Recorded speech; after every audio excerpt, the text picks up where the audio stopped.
Lanjut kita beralih ke bintang tamu kita ya.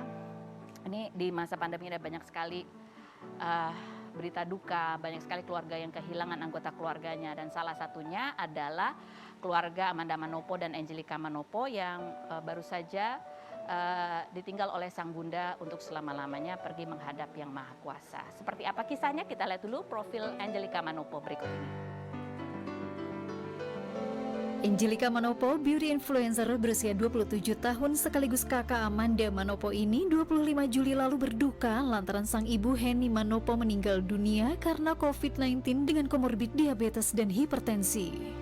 Sebelumnya, Angel dan Nur Aisyah, manajer Amanda, sempat meminta info ICU rumah sakit yang kosong dan pada 21 Juli barulah ibunda Amanda mendapat penanganan di ICU selama 5 hari hingga sempat membaik, namun kondisinya kritis pada 25 Juli karena saturasi oksigennya mencapai 70% hingga meninggal dunia. Billy Syahputra, mantan kekasih Amanda Manopo yang datang memberi dukungan saat pemakaman ibunda Amanda ini mendapatkan ucapan terima kasih dari Dodit Mulyanto, komika sekaligus YouTuber, karena telah menceritakan kepergian ibunda Amanda di vlognya. Namun netizen menduga Amanda menyindir Billy Syahputra lantaran memposting Instagram story meminta untuk tidak membesar-besarkan kondisi maminya yang bukan keluarga, jangan seperti keluarga. Bagaimana kerinduan Amanda dan Angelica Manopo terhadap sosok ibundanya? Dan bagaimana tanggapan Angelica terhadap postingan Amanda Manopo yang diduga menyindir Billy Syahputra? Saksikan kisah selengkapnya hanya di Rumpi No Secret. Oke, baik. Baik pemirsa, kita sudah bersama dengan Angelica Manopo. Angel turut berduka ya. Terima kasih sudah hadir walaupun pasti masih dalam suasana yang sedih gitu ya. Kehilangan. Dan kita juga sedih banget karena pernah ketemu sama mama ya waktu itu ya gitu, kayak nggak percaya juga, kita aja nggak percaya apalagi keluarga. Kalau kamu Angel lihat foto mama di saat pernikahan kamu ya waktu itu ya, apa sih yang sampai sekarang masih bikin kangen gitu, ada yang biasa dilakukan mama gitu yang bikin kangen? Basically banyak ya Kak. Kita tahu di masa-masa seperti ini bukan cuma aku yang kehilangan, banyak orang-orang di luar sana juga mungkin kehilangan orang-orang terkasihnya mereka. Cuman memang aku percaya hal yang terjadi ini udah dari timeline-nya Tuhan gitu. Kita diberikan kita diperbolehkan untuk melewati masa-masa seperti ini karena memang at the end semua manusia pasti akan ada meninggal, akan dipanggil Tuhan gitu. Makanya ya aku, Manda, dan papaku juga kita sudah berlapang dada, kita sudah kita merasa memang ini udah jalannya dari Tuhan yang Tuhan kasih buat kita untuk kita semakin kuat dan ya semakin lebih baik ke depannya pastinya. Sosok mama kan kamu cerita memang orang yang ini banget ya, kasih ibu-ibu gitu ya, selalu ngurusin anak-anaknya, istilahnya rempong gitu ibu-ibu, dan bahkan juga sangat mandiri juga, Ya, naik motor, nyetir mobil sendiri gitu ya, apa jadi kerjaannya. Betul. Boleh kamu ceritain gak sih ada mungkin pengalaman yang masih kamu ingat tentang sosok mama? Wah banyak banget sih Kak. Kalau kita cerita tentang mamaku, dia wanita yang luar biasa banget. Dia punya semangat juang yang tinggi, bahkan di hari-hari terakhirnya aku yang tiap hari ngecekin dia di ICU.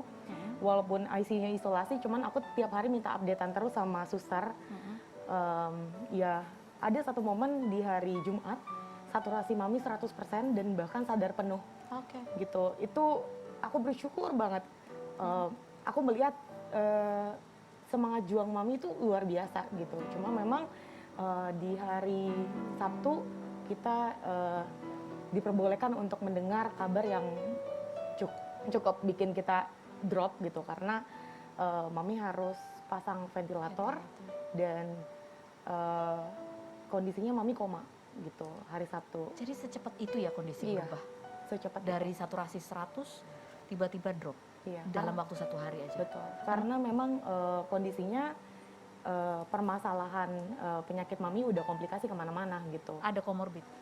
Ada. Apa? Diabetes dan darah tinggi. Gitu.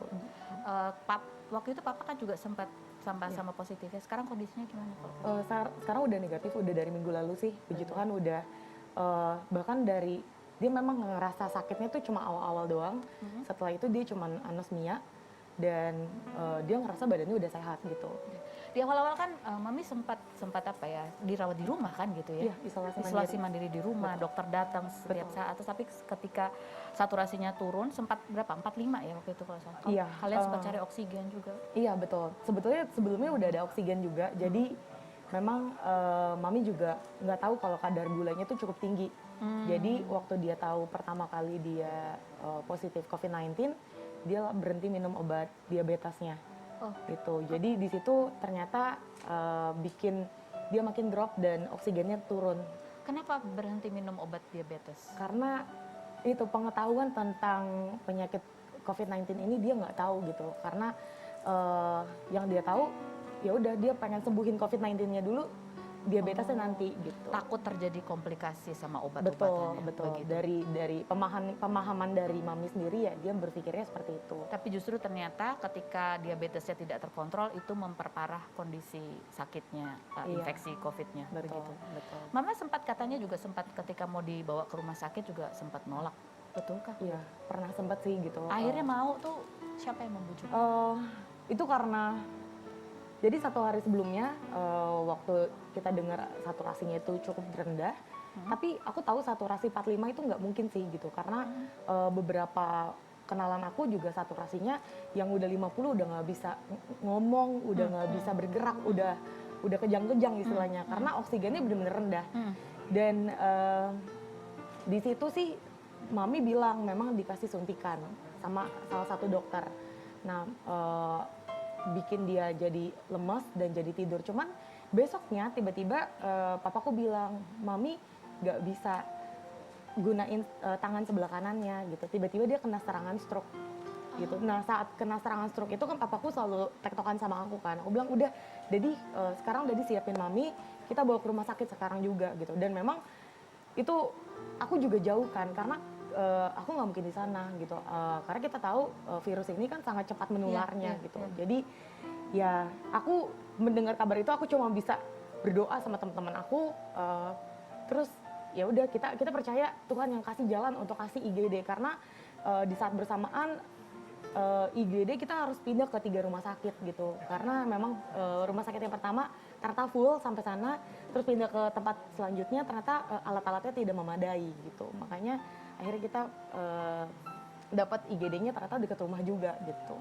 Masih ingat komunikasi terakhir sama Mama ketika Mama masih sadar bisa komunikasi? Apa sih yang kalian obrolin? Itu hari Selasa sih sebelum dia masuk rumah sakit. Itu aku bilang, Mami ayo cepat sembuh. Abis ini kita ke Manado. Karena memang Mami dia dari Manado tapi nggak pernah ke Manado. Terus aku bilang, ayo Mami cepat sembuh. Abis ini kita ke Manado ya, kita jalan-jalan. Bahkan Manda pun bilang, Manda udah bisa ambil cuti untuk kita keluarga, kita berlibur bersama-sama. Bulan apa tadi rencananya? Belum tahu sih, yang penting dia semangat dulu sih. Ada lagi yang Mama sampaikan pesan buat kamu sama Amanda ada? Sebenarnya kalau pesan Mami dari dulu sampai sekarang tuh sama sih. Tetap dekat sama Tuhan dan utamakan keluarga gitu. Utamakan dari dulu sampai sekarang. Dan ini juga ada satu hal lagi gitu ya yang dilakukan kita lihat di berita bahwa Amanda juga sebetulnya beliin rumah gitu buat Mami atau Mami atau sebetulnya ini rumahnya ya buat kita semua sih, buat dia, buat Manda, buat keluarga gitu. Cuman itu udah memang udah di-prepare dari jauh-jauh hari dan Mami pun ikut yang milih gitu. Oh, coba kita lihat ini dari manajer kamu ya, Riko, dia bercerita tentang rumah untuk Amanda dan pesan MK. Riko jagain Manda ya. Mami minta tolong sama kamu, jagain dia terus, dia walaupun kecil kayak gitu, kalau ngomong kayak kasar, tapi hatinya dia tuh baik, jagain ya, jagain adik kamu, dia mau beli rumah ini paksain sampai sama Mami ngomong, Mami, Manda beli rumah ya. Ya udah, kamu urus ya Riko. Rumahnya udah jadi, Maminya nggak ada.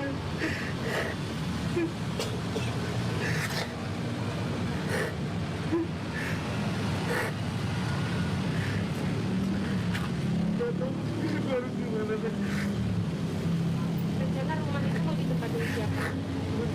itu buat Manda. Tapi semuanya yang urus cuma aku sama Mami. Jadi kalian juga punya rencana tinggal berdekatan gitu. Iya, ada rencana seperti itu sih.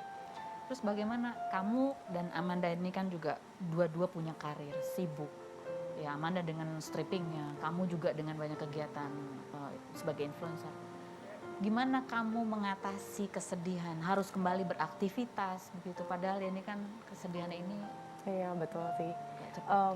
Dari Manda, baik Manda, aku ataupun papaku, kita memang ya life must go on gitu. Jadi ya kita bersama-sama sih, kita saling menguatkan. Memang dengan adanya peristiwa Mami ini, sebelumnya kita juga sering berdoa bareng gitu. Kita serahin semuanya sama Tuhan, karena ya satu-satunya jalan itu cuma Tuhan gitu yang bisa jawab semua permasalahan hidup kita gitu. Dan ya aku mengalami semuanya dari kemarin untuk nyari IGD, ICU itu fame, materi itu nggak berpengaruh apa-apa gitu. Jadi emang ya kalau emang bukan jalannya Tuhan ya Mami juga nggak akan bisa dirawat, dan beberapa hari kemarin juga dia bisa bertahan gitu. Jadi Makanya. di masa pandemi seperti ini, ya namanya uang, ketenaran, jabatan apapun itu tidak Ya, akan menolong tanpa Betul. pertolongan dari Tuhan, betul. begitu ya. Terus, nah Amanda ini kan kalau kamu sudah menikah, Amanda belum gitu. Ada mama ya sempat tadi kan dititipin ke manajernya jaga. Sempat ngomong juga ke kamu gitu nggak sih Angel? Kalau ngomong sih nggak pernah yang ini ya, bener-bener kayak ngasih tahu. Karena emang dari dulu aku diajarkan, dididik untuk selalu menjadi kakak dari Amanda, selalu jadi contoh, selalu ya bantu doa gitu untuk Amanda gitu. Amanda sendiri ngadepin ini bagaimana? Ya pasti kita sedih, semuanya kita sedih gitu. Cuman aku ngelihat dia cukup tough, dan aku bangga gitu ngelihat Manda, dia bisa kembali beraktivitas, dia bisa kembali bekerja lagi gitu. Ya memang merasa kehilangan, bahkan dia beberapa kali kan juga posting gitu. Cuman aku nggak yang nanya gimana, how you feeling, aku nggak pernah yang official nanya seperti itu, karena aku tahu kita sama-sama Mengatasi kehilangan gitu, tapi kita sama-sama punya cara masing-masing untuk mengatasi rasa kehilangan kita sih. Amanda sempat ketemu sama mama sebelum masuk rumah sakit, sempat ya, sempat kan dia sibuk syutingnya kan juga Iya. jauh gitu ya. Betul. Sempat Tapi sempat waktu sebelum masuk ICU. ICU, sebelum masuk IGD, waktu dipindahkan itu Manda yang ngurus. Beberapa rumah sakit itu Manda yang ngurus. Tapi pas udah masuk ke rumah sakit yang pertama itu, Manda sempat ketemu, sempat lihat ini Manda gitu. Cuma memang karena kondisi mama itu udah kena serangan stroke, nggak bisa ngomong dan nggak sadar full gitu.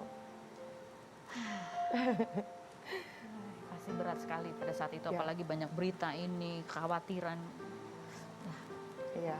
tak tergambarkan. Tapi ya aku percaya mamaku udah tenang, udah bahagia di sorga, udah nggak ngerasain sakit lagi. Ini pada saat kejadian penguburan, pemakaman ya, kan kita lihat juga ada Bang Billy datang gitu ya. Ada banyak teman-teman pasti juga yang nah ini kemudian juga ada berita lain lagi. Kemarin Manda sempat posting begini. Dia bilang ini mungkin adalah sesuatu yang paling sulit yang harus dilalui dalam kehidupan ya. Tapi buat yang tahu ataupun tidak tahu kondisi almarhum mamiku, tolong jangan dibesar-besarkan. Tolong hargai keluarga kecil saya yang saya punya.